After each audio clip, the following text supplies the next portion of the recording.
Greetings YouTube, today I am proud to bring you my long overdue review of Regime. Regime is a card game I was supposed to review like a month ago and then it didn't happen, so I'm gonna get to it now. I'd like to give a big thank you to Valronic. I don't know if he wants me saying his real name on here, so I'll just call him Valronic because that's what he went by online.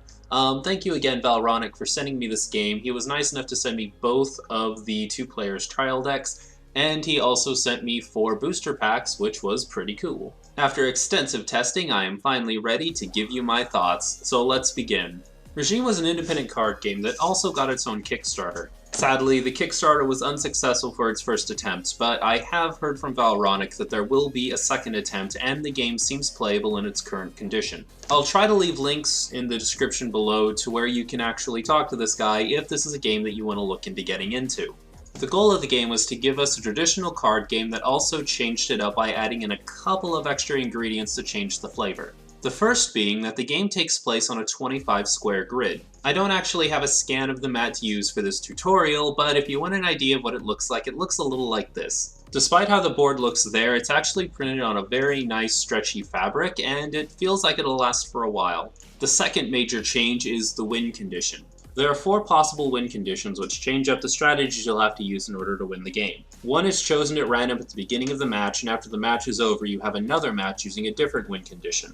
These are represented by pretty nice looking cards, but unfortunately I don't have scans of the cards to use. I'll get into them a bit more in detail later, but for right now just keep in mind that there are 4 different win conditions which change up how the game is played. Let's go over the card types. Headliner is sort of like the captain for your deck.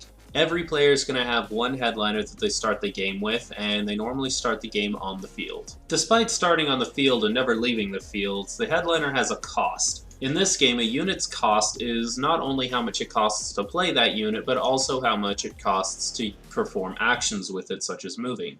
Down here we have their Provide. Provide acts like mana in any other card games. It allows you to perform actions and play cards during your turn. It's also a clear indicator that this card is a headliner and not a striker, which we'll talk about in a second. The red circle with a number up here is the Assert. Assert is similar to Attack. It's how much damage that this unit can do to another unit. They also have a Resist, which is similar to HP. I'll be honest, I don't quite know why this is here because headliners have special rules when it comes to them getting attacked, but I digress. All headliners have some sort of effect text that help you win, and this symbol up here tells you what tribe they're from. There's not really a difference with strikers except for the lack of Provide. Also, this number here also represents the amount that you need to pay in order to play this card from your hands. Aside from units, there are 3 different kinds of supports. There are these kinds of supports that you play once, you use their effect, and then you discard. These can normally only be played on your turn, but some of them have flash and can be played during your opponent's turn as well. There are constants that are played to one specific square on the field and stay there, giving their effect throughout the game until they're gotten rid of. The cool thing about these is they're normally pretty broad with player usage, so cards that can help you can also potentially help your opponent, so you have to play them kind of strategically. Finally, there are equips that stick to a striker and move along with the striker on the board. When you start the game, you put the headliner in the right corner nearest to you. Normally your headliner would be face down, but I don't actually have a back image for these cards. Shuffle up the rest of your deck and draw 5 cards. As far as I know, there isn't actually a mulligan system in this game. Once you and your opponent both have your hands, flip over your headliner and flip over the top card of the objective deck to figure out what you're trying to do this game. If it's Settlement, you and your opponent are both trying to get strikers to the middle of the board. Once there, you can choose to pay their cost to remove them from the board and score them as points. You get points equal to their cost. The first player to 16 wins. If you're playing Knockout, your goal is to deal 1 damage to the enemy headliner. If you're playing King of the Hill, then you and your opponent are trying to get 1 striker on each of the 2 empty corners and 1 in the middle. A winner is only declared when you have 1 striker on each of these zones at the same time. Finally, if you're playing Tower Defense, set up 3 tower tokens in the 3 empty squares in the middle of your side of the board. It's actually unfair whether or not strikers are allowed to occupy these zones, but I'm going to assume that they can't. When an opposing striker declares an assert against one of these towers, they disappear, and when all 3 of one player's towers are gone, that player is declared the loser. Decide who will go first and then begin. For this tutorial, we will assume that you are going first. During a normal turn, you will have 12 provide to spend on taking actions. The player going first will only have 8 during their first turn to make it a little more balanced. Since you don't draw a card at the beginning of your turn traditionally, having less provide is the next best thing. When you play a new unit to the field, it has to be adjacent to a unit you already control. So I can do this, then I can pay as cost of 4 to move, or I can spend the other 4 by playing another guy here. Regardless of what you do, at the end of your turn, draw cards until you have 5 in your hand. There's nothing listed on what to do if you have more than 5 cards in your hand, but I would assume you discard until you have 5. Since you'll be refilling your hand to 5 at each end phase anyway, there's really no downside to playing as many cards as you want to from your hand. Play continues like this until one player has met the win condition of the current objective. Once one player has been declared the winner, then reset the board and play another one, taking that objective out of the pile and drawing a new one. The first player to complete 2 objectives is declared the winner of that match. Let's go over asserting a little bit. A card's assert zone is the top edge of the card, so in this example, Leaf Jumper is asserting Cyberlinks. However, Cyberlinks is not asserting Leaf Jumper because Cyberlinks is turned the wrong way. If Leaf Jumper asserts from here, then the Cyberlinks will take 1 damage, bringing its resist to 0 and discarding it. If we take the same example and have them face each other like this, they're now asserting each other. If Leaf Jumper asserts from here, Cyberlinks will assert back for its 1 assert, and they'll both take 1 damage and be discarded. Headliners pretty much follow the same rules, except when they're attacked, instead of dropping their resist, you have to discard cards from your hand equal to the amount of assert that you took. If Leaf Jumper attacks Kiln, then Kiln has to discard 1 card from his hand, although if Leaf Jumper had more assert, then it would actually be more than 1 card. I think that's pretty much it for the how to play section. There are a few more details I could go into, but that's pretty much all you need to know my feelings on the game. As it stands, there's a Fire vs. Water 2-player starter deck, and an Earth vs. Lightning 2-player deck. This is in addition to the traditional booster packs, which are also available.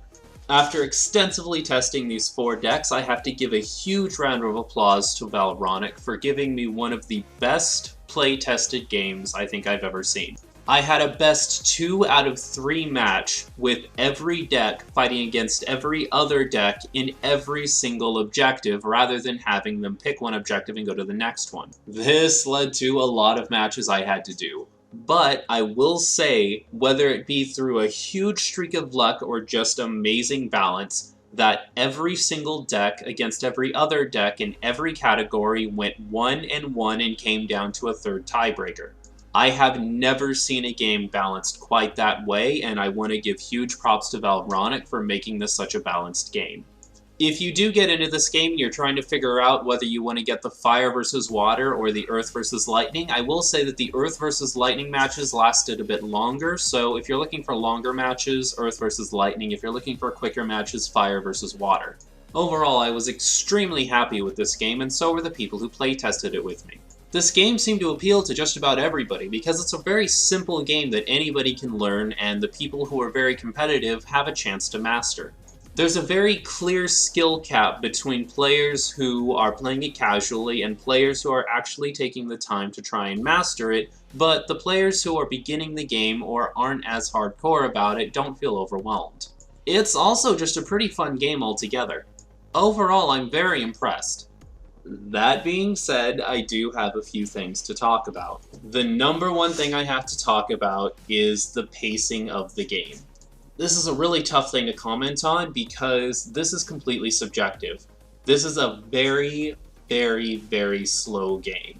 Personally, as much as I love the mechanics, I'm not really into slow games. There's this thing I like to refer to as turn impact. That is measuring how much can be accomplished over the course of a single turn. Because you only have 12 provide to work with and everything costs so much in this game, including summoning and moving and asserting, I found that the game didn't have very much turn impact for me. It really took 6 to 7 turns for anything to actually start happening. Like, I honestly wasn't even interacting with my opponent until like turns 4 or 5. Again, this is completely subjective. If you're somebody who likes the slower gameplay, then you're going to have a lot of fun here, because most of the game is setting up your field over actually trying to accomplish the objective right away. I actually took the rules and experimented with them a little bit and came up with some ideas to fix this problem. The first thing I experimented with was lowering on-field costs. So one thing I noticed is that summoning a new creature to the field is always superior to moving or interacting with cards currently on the field. If it costs me 4 to summon a new character, as well as 4 to move a character I currently have, then summoning is always going to come out on top. Because not only do I now have 2 creatures instead of 1, but I've covered the same amount of space, and because everybody's numbers are so low, they probably have a roughly the same amount of assert or resist. Most players would prefer to have the bigger fields and just have a bunch of creatures summoned at once, but that takes so long to get going that it's a little insane. So what I ended up doing was cutting the cost of asserting and moving in half. So if a character costed 4 to put on the field, and I have another character that has 4 cost in my hand, I can either pay the 4 cost to bring that one out, or I can pay the 4 cost to move my current character twice. The fields weren't quite as big, but I found that I was getting a lot more use out of my characters. After testing that out for a while, I decided to take that away and try a different thing. I got out my old Eye of Judgment mat and played on a board of 9 squares. I actually found that this was the most fun way to play the game for me personally, and for most of the people that I tested with. For settlement, there's still a middle square, so you can play that just fine. King of the Hill works just fine because you still have the 3 available squares there. Doesn't take quite as long because there's less fluff in the middle. Knockout actually becomes a real blast. It's really fun to try and maneuver around this board, and things just get really hectic with all the fighting that's always going on. The only one that didn't work out quite as well was tower defense, but there were ways to kind of fix that. One of the ideas that we had was just put a tower in the middle slot and giving it 3 resist instead of 1. And this seemed to work just fine too.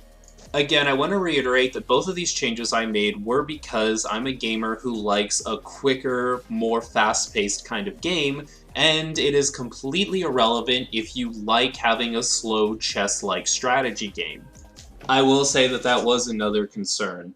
So, game length. It's expected to do a best 2 out of 3 match doing 2 different objectives, and normally to do that, one match would take about 40 minutes for the Earth versus Lightning deck and about 20 to 30 minutes with Fire versus Water.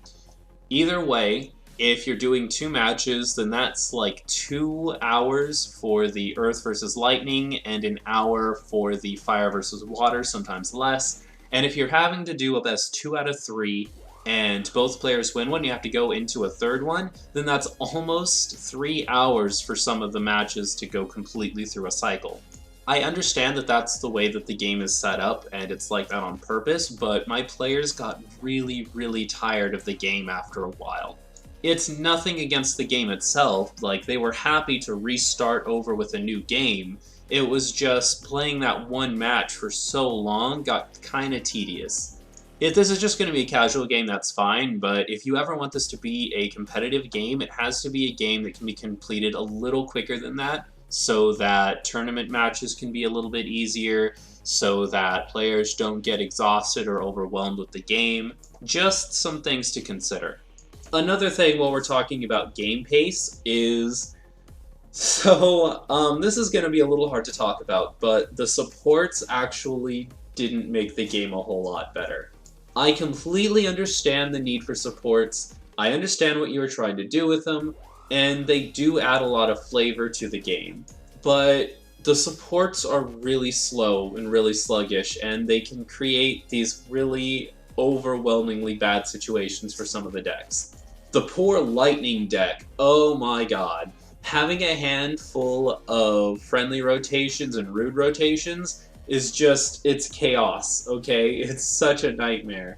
I understand they're supposed to add an extra depth of strategy, but I don't think I saw a single card outside of the water deck that was a support that was worth playing over a unit of some kind. You only played these when you had a hand with no strikers in it.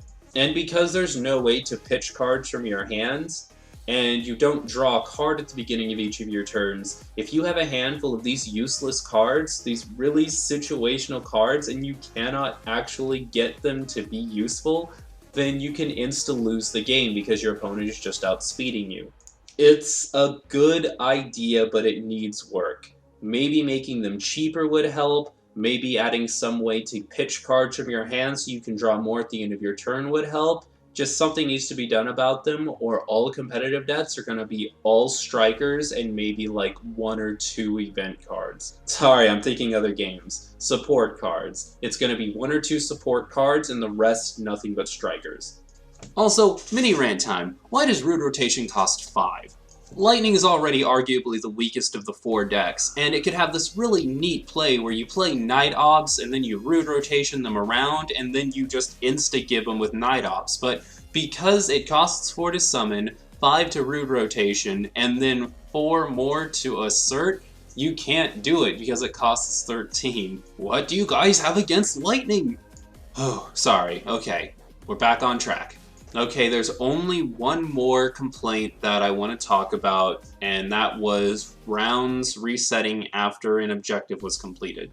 I have to admit that was pretty underwhelming to find out about. You see, the way I understood it from watching the video and looking into the game, it seemed like you flipped over an objective and then you played, and then after the objective was completed, you kept playing, but you had to complete a different objective.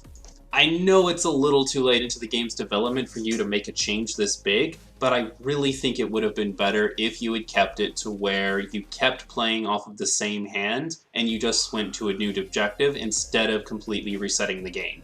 This does a couple of things. First of all, it would have made the game a little more strategic because even if you were losing at a particular objective, you could set up your units to complete some kind of different objective or start setting up units in a way that you could have your bases covered if a different objective was flipped if you knew you were losing.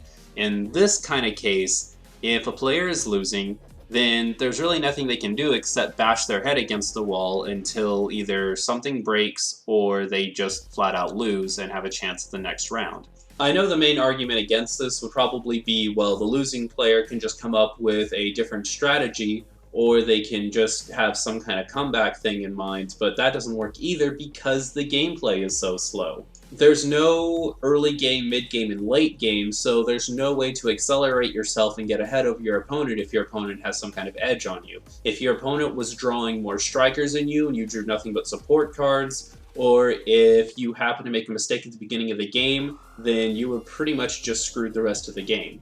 Having one game play off of 2 objectives instead of having 2 different games with 2 different objectives would have made players a little more cautious to just start throwing things away, and it would have been a little more interesting to see how players managed to complete the second objective after a lot of their earlier cards were gone. They would have to reconsider exactly like which cards they lose, which cards they're willing to sacrifice asserting against other cards. Because if you're in a winning position, maybe you want to save your cards for the next objective, and if you're in a losing position, then it makes you a little more worried and forces you to take a bit more risk-reward in summoning more and giving up more cards to try and get an advantage in this objective or the next.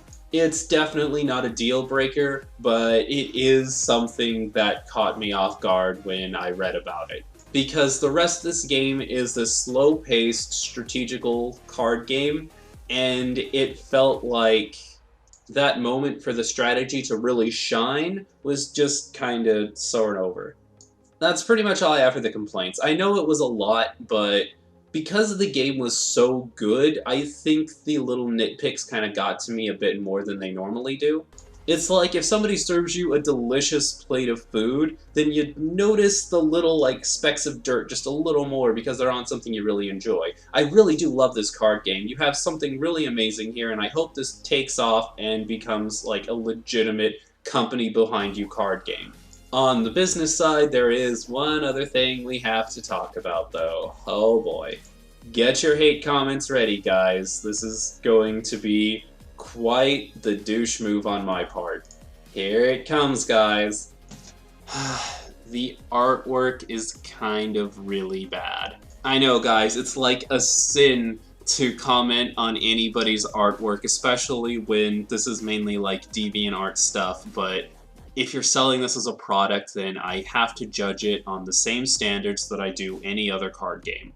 The artwork is really unappealing to look at. I noticed that there were two main artists that I saw when looking at the top of the card. There's Corbin, and then there's Mara. Oh, I'm sorry guys, the artwork just doesn't look that good. And the weird thing about it is it looks very inconsistently not good. Because you take a look at something like Kiln, and Kiln is a masterpiece. Kiln is one of the coolest cards that I've seen probably in this whole card game. And if every single card had the artwork level that this had, then this card game would look amazing. One of the things somebody in the comments is going to come back with is, Kudou, leave them alone on their artwork. This is just a small-time game. Support the local artists, that kind of thing. But the last card game I looked at, Gramagia, that was a Kickstarter card game too.